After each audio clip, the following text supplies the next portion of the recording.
The boy, under the floor, was still breathing. No one knew he was there, not the neighbors, not the police, not even the people living in the house.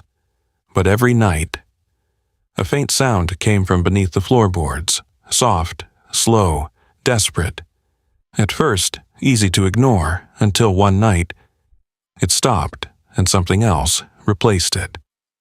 His name was Daniel Hargrove, 8 years old, quiet, withdrawn, the kind of child people forget to notice. And that became the problem. Daniel disappeared without a sound. No scream, no struggle, no broken window, no open door. Just gone. Police searched the house, carefully, thoroughly. Nothing. Everything looked normal, too normal. Which didn't make sense, because children don't vanish without leaving something behind. So, where did he go? Days passed, then weeks. Search parties slowed. Posters faded. People moved on. Except one person. The woman next door. She heard it first. A sound, late at night. Faint. Barely there. Scratching. Coming from below. At first, she ignored it. Old houses make noise. Wood shifts, pipes settle. But this was different. It had rhythm. Not random. Intentional. And it came back every night. Same time, same place. Then, something else. A voice. Weak, broken. Calling. For help. That's when she made the call. Police came again. They listened. Waited. Nothing. The house stayed silent. Too silent. No scratching, no voice. No proof. And without proof, they left.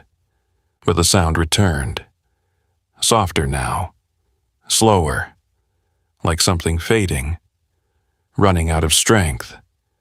Then one night, it stopped completely. The silence after that felt different. Heavy. Like something had ended. But it hadn't. Because the next night, a new sound began. Knocking. Slow. Measured. 3 taps. Pause. 3 taps. Again. And again. Like a signal. Like something trying to communicate or warn. This time, she didn't hesitate. She called again, and this time, they stayed. They waited through the night. And then, it happened. Knock, knock, knock. Every officer froze. Because now, there was no doubt. The sound was real. And it was coming from inside the house. But not from the walls. From beneath them. That's when they stopped guessing. They started tearing the floor apart. Slowly. Carefully. Then, they saw it. One section. Slightly raised. Almost invisible. But wrong. They pulled it open. And what they found didn't belong there. A small space. Hidden. Dark. Too tight. Too narrow. And inside, a child.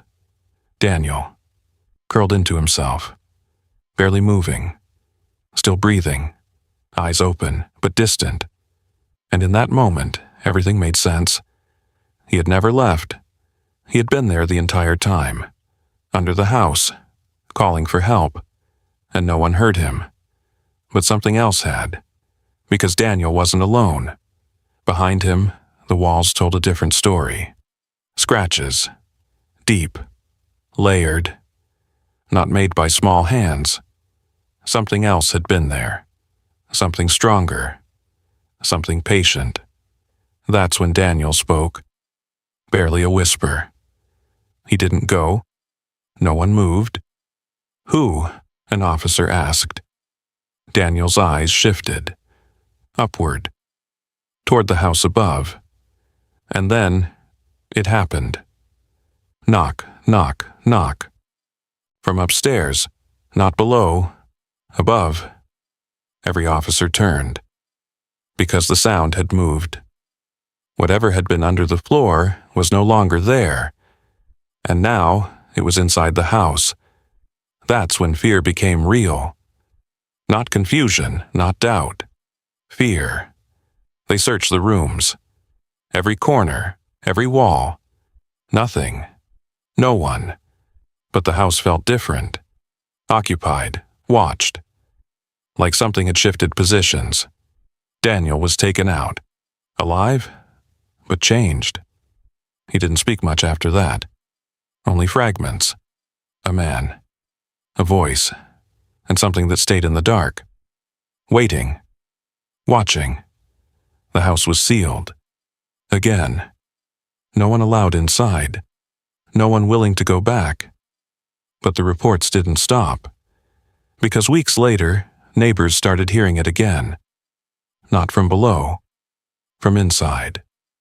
Knock. Knock. Knock. Same pattern. Same rhythm. Like it was still there. Like it never left. So now ask yourself this. If you heard something under your floor, would you ignore it? Or would you look? Like the video, subscribe for more disturbing stories, and tell me, would you stay in that house or leave immediately?